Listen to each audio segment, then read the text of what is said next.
Hello everyone and welcome to this channel. Today we are going to talk about cracking your TOEFL exams. For those who are new here, I'm Sam.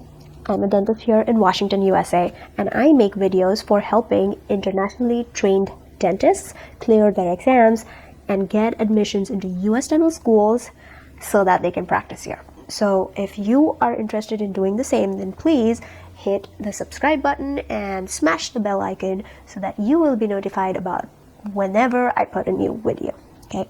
All right. Now I know that you are all probably working or studying majorly for dental related exams, and you probably don't have a lot of time to prepare for the TOEFL. The first, you need to realize that you don't need to panic about an additional test. If you are relatively good at English, it is possible to study and clear the TOEFL in as little as 2 weeks to, let's say, about a month. And typically, I wouldn't recommend putting more than a month for the preparation for this exam, because typically you would have many other things on your plate while applying for dental schools in United States, right? Now, for people who find English a little bit hard, may need some more time than that to prepare. And the best time for you to take the TOEFL would be after your INBDE, okay? Because if your vocabulary needs to be increased, then you can add at least 10 to 20 words every day, okay? 10 words every day, quite feasible, right? So in about 4 to 5 months that you have put in all of your time for preparing for INBDE, you would have added, a good chunk of words to your TOEFL vocabulary as well. The TOEFL has 4 parts, okay? Reading, listening, speaking, and writing.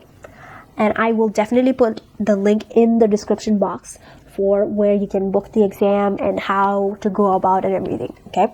Now, the ETS website tells the details about each part of the TOEFL really well. So what am I doing in this video? Well, out here, I'm going to share some tricks which work for people and are not as boring as studying. I saw some of those ETS videos and I was like, they are good, but they would put my kid to sleep. I should try that. Probably I should try that. Note to self. Anyway. Okay, so most dental schools in the US will need a score of about 100 to 105. So drum roll, because this is how I always ask you to start your preps, right? Start by taking a practice test first, okay? To know where you are score-wise. For this, you can search the Google for a book called Crack the TOEFL Ibt. And you can even find some older versions of the book for free.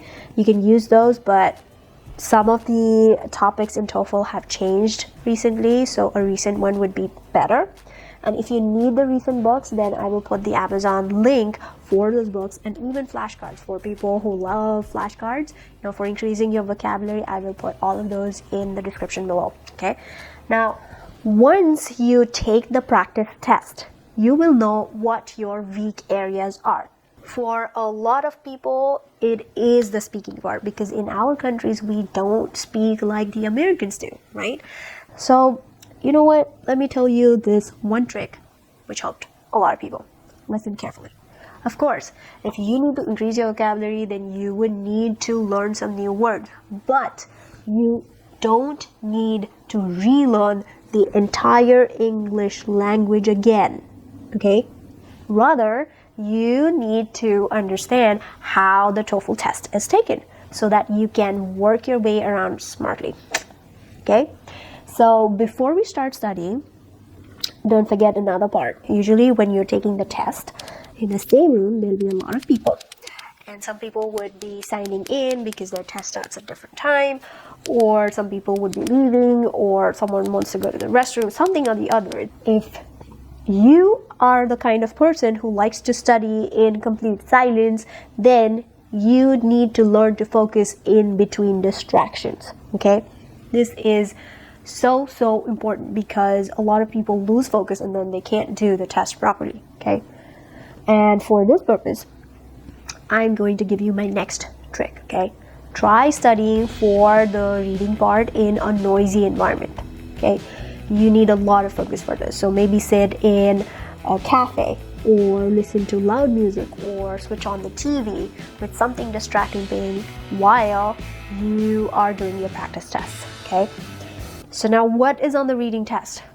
Reading tests are the easiest ones, okay? All the answers are in the text given to you. So try to get a 30 on 30 because it is easier.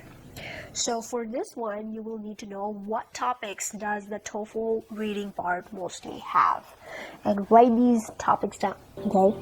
Because most often these are academic topics focusing on biology, on mammals, on meteorites, asteroids, geography, the life in the ocean, or ancient history, etc. So you're not tested on the knowledge of these topics, you are rather tested on the vocabulary or the English in this, particular topic. Here is the trick for that, okay? Just open Discovery Channel or listen to Discovery channels, etc. on your TV, or search your YouTube content related to these things which has an American accent. And most importantly, watch these with the subtitles on, okay?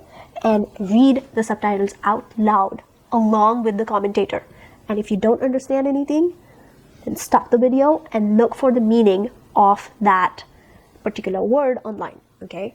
So you get exposed to those scientific words.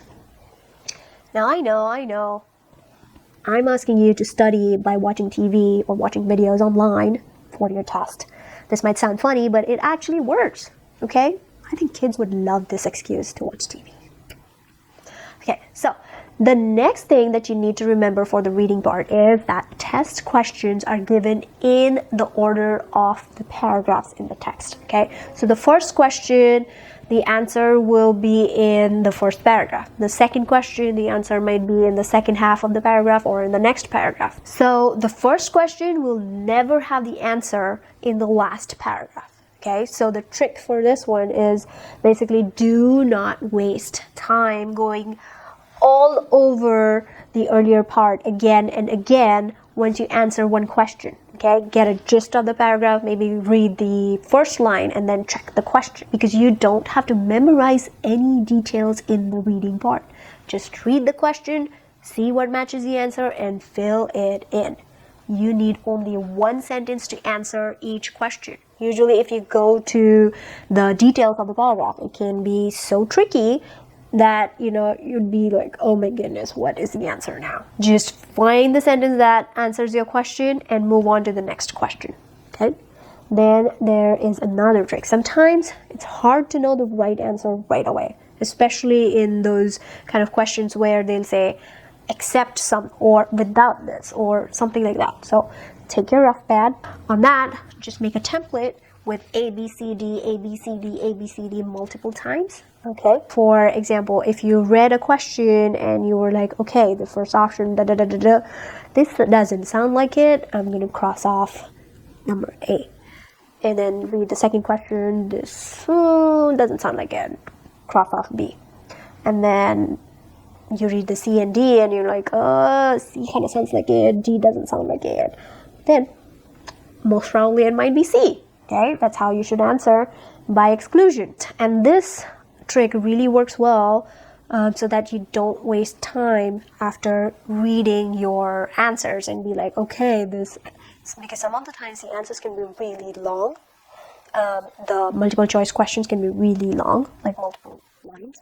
And you'd be like, oh my God, was it the first one or was it the second one which was wrong, or what was that? Because, yeah, and this happened. So crossing it off on the blank piece of paper on your rough pad would be way easier.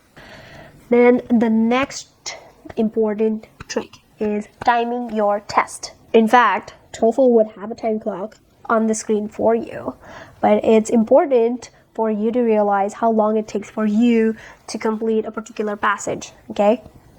Usually, once you have reached the last question on one reading text material, that means you've read almost the entire paragraph that you had to read.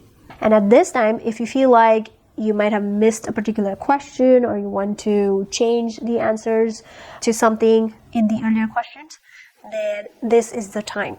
And if not, if you don't feel like you don't want to change anything, just move on to your listening session. Okay? Don't waste time. Now, in the listening session, it is very straightforward. Okay? All you need to do is listen to every detail properly. Now, this reminds me, my husband took the TOEFL test a few years before we got married, and he got like 116 on it. I think I should kind of give him some mock listening tests now. Anyway, but the problem with the listening part, here it is. People try to write down each and every single sentence, and the dialogue just goes ahead, and you miss listening to certain sentences completely. So what do? Do not write each and every sentence. Just focus on the listening part, and write down maybe a few main words, like maybe certain specific numbers or specific examples, names or connections in the speech. Now, the next trick. How will you improve your listening skills? This is again a fun trick, okay? You can start listening to the videos that I mentioned earlier. You know what? Listen to Sir David Attenborough. He enlightened me and probably you as a kid, and is still doing so for my kids and your kids too. Just listen to those documentaries. They are so calming and so awesome and full of education. And you know what? Don't just listen. You need to understand what you heard, and you need to summarize the topic in short, because this is your practice, okay? Try to take notes on a page while you're listening to the documentary, and try to see how much you actually retained from what you heard alone without taking notes, and answer questions about it. Like, speak about it. Now that the reading and the listening session tricks are done, let's talk about the speaking part. Now, this is the hardest part of the test for many, okay? Because you get 15 seconds to think and about 60 seconds to speak about a certain topic. You need to remember that if you mumble, then you may lose points on it. So the kind of questions in the speaking test is, let's start with the personal choice kind of questions. For example, you were assisting a professor to take an exam for your junior class, and then you saw a student cheating on the test. Now, what would you do is your question. Would you talk to them about not doing it, or would you report the student to your professor? So I would give them a warning, tell them not to do it, as I feel this might stop them from doing it and ruin their chances of passing the test. And if they still persist, then I would report it to the professor. That's one way of saying it. Or there's another more structured way of saying it, which is my trick number 8. Just straight up choose the easier option, which is I would report it to the professor as soon as I see a student cheating on the test. Because I think this would be ethical, which is your first reason, and I wouldn't have to confront the student themselves, which is your second reason. And the advantage of this is that the professor would know the better way to warn the student about cheating. That's how you would answer it, in a better way. Now, the next type of question will be related to something in the college campus. Okay, you will read a short campus announcement letter or an article. Then you will hear a conversation between a couple of students. Let's say, for example, 2 students expressing their opinions, and opinions of the students may be supporting or even challenging the article. So, first of all, in your answer, you would have to mention the announcement first. And the reason for the announcement, like why was the change done in the campus. And then you would have to talk about the conversation of the students, okay? Majority of your time should be spent on the conversation of the students, okay? And choose one point of view and why you agree with that point of view. And then give 2 reasons for the same. Speak mainly what you heard in the conversation and less about the text part that you read. Then the next part on speaking will be where there would be a small article to read, and then there'll be a speaker who will speak about it for about 1.5 minutes, and then you'll get about 30 seconds to think and 1 minute to respond about that topic. And the trick for this one is do not say a lot of ooh. they are kind of frowned upon. You may lose a few points on the speech test because of this. Then the other thing that you need to remember while you're doing your speaking is speak fluently. Even if you speak at your normal pace, it is fine. Just don't stop too much in between. Speak with the proper grammar. You do not need to use flowery language. You can use simple language, but grammatically correct language, and you should be good. And mainly you can start with mentioning something like the article mentions this or the topic states this. Then mention the details from the text that you just read. Then talk about the examples the speaker gave. Use connecting words like because, so, however, on the other hand, etc. Okay, these can act as very good friends for you in the English language. Okay, and then explain the reasons that the conversation or the speaker spoke about. Put maximum time on this part, that is explaining the reasons, and then follow it up with, you could use filler lines like this is what I think, or this is how I would summarize it. Since you have 1 minute to speak, many people finish in about 45 seconds, and then they're like, what do I talk? Okay, and then they just stop talking and there's like silence. Don't do that. If you still have time, you could say something like, okay, this is how I would summarize it, or this is what I think. Okay, so at least fill up that space. Then the next part in speaking will be about an academic lecture. Here you will get to listen a lecture of about 1 to 2 minutes about some academic concept, and then you will be given 2 examples, and you have to answer it by summarizing the whole thing. So you would have to listen very carefully. Take notes of the introduction part of the first example and the second example separately, and use them when you are trying to answer the question. Now, a fun way to practice for this would be by using some college movies. Okay, listen to a small campus dialogue and then practice what they spoke and how you would summarize it in your own words. Okay, the best way to practice talking in English is with friends or with people who have been native English speakers, or just ask each other these questions and try to answer fluently. So this will definitely help a lot in reducing your nervousness if you've practiced in this way, so that you can come up with the answers on the spot during the exam easily. Now that the speaking part is done, we come to the last part of TOEFL, which is essays, okay, the writing part. For this, I have my next trick, which is, remember, you may use big words to show your vocabulary, but remember to use correct grammar with it as well. If you aren't sure about the spelling of a particular word or the way it should be used grammatically, it would be better not to use that word instead. Okay, there are a lot of options online where you can get TOEFL related essay questions. Make sure you practice some of those. That's going to be your homework. Okay, now it is very important that you practice to type all of your answers on your computer. Okay, because we think certain things, we formulate all the answers and words and sentences in our mind, and then on screen when we are about to type it, oh my goodness, we make so many errors in a hurry. So practice typing all of your answers as well. Okay, also remember that you cannot use can't and don't, etc. Just like in our English essays long time ago in school, we have to use cannot, do not, should not. That's it, my friends. If you follow all of these practical tricks along with the ETS website videos, then you should be golden. Stay away from those ETS videos, okay?